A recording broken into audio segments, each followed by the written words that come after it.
Okay, this is chapter 27 of Prodigy, June. 2 days have passed, or more precisely, 52 hours and 8 minutes have passed since Day climbed to the top of the Capitol Tower and announced his support for our elector. Whenever I close my eyes, I can still see him up there, his hair gleaming like a beacon of light against the night, his words ringing out clear and strong across the city and the country. Whenever I dream, I can feel the burn of his last kiss on my lips, the fire and fear behind his eyes. Every person in the Republic heard him that night. He gave power back to Andon, and Andon won over the country, all in one blow. This is my second day in a hospital chamber on the outskirts of Denver, the second afternoon without Day at my side. In a room several doors down, Day is undergoing the same tests, both to ensure his health and make sure the colonies didn't implant any monitoring devices in his head. He's going to be reunited with his brother at any minute. My doctor has arrived to check on my recovery, but he won't be doing it in any sort of privacy. In fact, when I study my room ceiling, I see security cameras at every corner, broadcasting my image live to the public.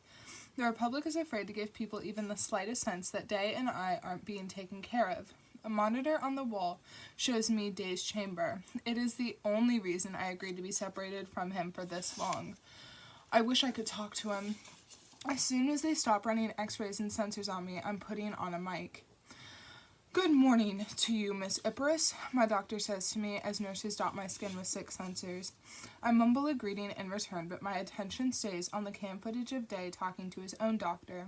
His arms are crossed in a defiant stance and his expression skeptical. Now and then his attention focuses on a spot on the wall that I can't see. I wonder if he's watching me through a cam too.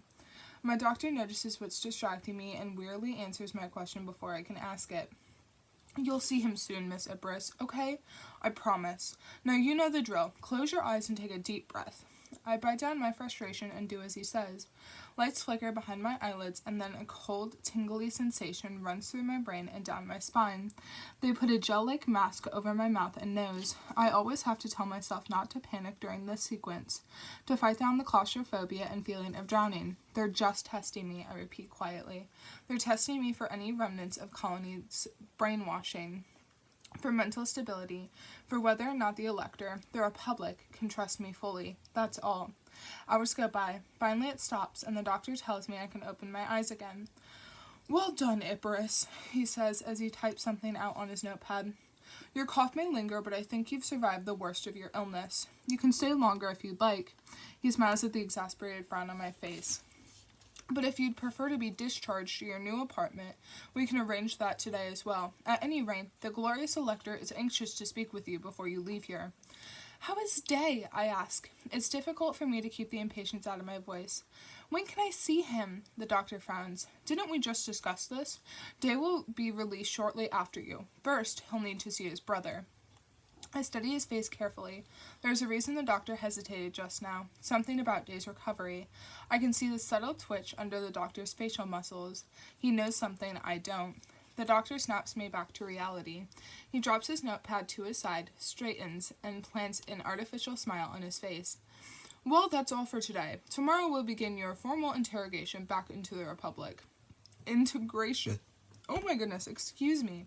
"Tomorrow we'll begin your formal integration back into the Republic with your new career assignment. The elector will arrive in a few minutes, and you'll have some time beforehand to regain your bearings." With that, he and the nurses take their sensors and machines and leave me alone. I sit on my bed and keep my eyes on the floor. A dark red cloak is wrapped around my shoulders, but I still don't feel entirely warm in this room. By the time Andon comes in to see me, I'm shivering. He steps inside with his signature grace, wearing silent dark boots and black scarf and uniform, his curls of hair perfectly trimmed, thin rimmed glasses sitting neatly on his nose. When he sees me, he smiles and salutes. The gesture reminds me painfully of Midas, and I have to focus down on my feet for a few seconds to compose myself. Fortunately, he seems to think I'm bowing. "Elector," I greet him. He smiles. His green eyes sweep over me. "How are you feeling, June?" I smile back. "Well enough." Andon laughs a little and lowers his head. He steps closer, but he doesn't try to sit next to me on the bed. I can still see the attraction in his eyes, the way he lingers on every word I say and every move I make. Surely he must have heard rumors by now about my relationship with Day. If he knows, though, he doesn't reveal it. The Republic, he continues, embarrassed that I've caught him staring. That is, the government has decided that you are fit to return to the military with your original rank intact as an agent here in Denver. So I'm not going back to Los Angeles. The last I heard, LA's quarantine had been lifted after Andon began an investigation into the Senate's traitors, and both Razor and Commander Jameson were arrested for treason. I can only imagine how much Jameson hates Day and me now. Even the thought of what the fury on her face must look like sends a chill down my spine. Thank you, I say after a while. I'm very grateful. Andon waves a hand in the air. No need. You and Day have done me a great service. I give him a quick, casual salute. Already Day's influence is being felt. After his impromptu speech, Congress and the military obeyed Andon in allowing protesters to return unpunished to their homes and releasing the patriots who had been arrested during the assassination attempt under monitored conditions. If the Senate didn't fear Day before, they do now. He has the power for the time being to ignite a full-scale revolution with only a few choice words. But Andon's volume drops, and he pulls his hand out of his pocket to cross them in front of his chest. I have a difficult proposition for you. I think you deserve a more important position than agent. A memory surfaces of when I was on that train with him, of the unspoken offer hanging on his lips. What kind of position? For the first time, he decides to sit down with me on the edge of my bed. He's so close now that I can feel the light whisper of his breath on my skin and see the stubble shadowing his chin. June, he begins, the Republic has never been more unstable than it is now. Day brought it back from the brink of collapse, but I'm still ruling during dangerous times. Many of the senators are battling for control amongst themselves, and many people in the country are hoping for me to make a wrong move. Andon falls silent for a second. One moment won't keep me long in the people's favor forever, and I can't hold the country together alone.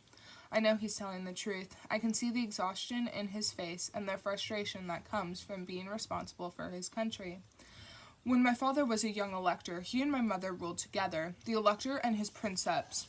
He was never more powerful than he was during that time. I'd like an ally too, someone smart and strong whom I can trust with more power than anyone else in Congress. My breathing turns shallow as I take in the offer he's circling around. I want a partner who has her finger on the pulse of the people, someone extraordinarily talented at everything she does, and someone who shares my ideas about how to create a nation. Of course, one couldn't go from agent to princeps in the blink of an eye. One would need intense training, instruction, and education, an opportunity to grow into the position over the course of many years, decades, to first learn as a senator and then as the Senate's leader. This is not training to bestow lightly, especially upon someone without Senate experience. Of course, there would be other princeps-elects shadowing me as well. He pauses here. His tone shifts. What do you think? I shake my head, still not quite sure of what exactly Andon is offering.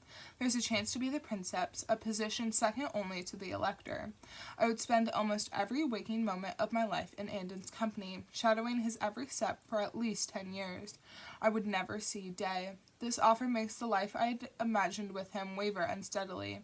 Is Andon offering this promotion purely based on what he thinks of my capabilities, or is he letting his emotions influence him, promoting me in the hopes that he might get a chance to spend more time with me? And how can I possibly compete with other potential princeps-elects, some of whom will probably be decades my senior, perhaps already senators? I take a deep breath and try to ask him in a diplomatic way. Elector, I begin. I won't pressure you, he interrupts, then swallows and smiles hesitantly. You are absolutely free to turn this down, and you can be a princeps without.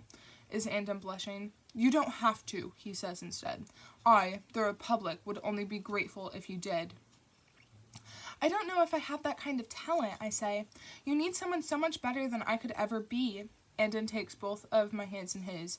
You were born to shake the Republic. June, there is no one better.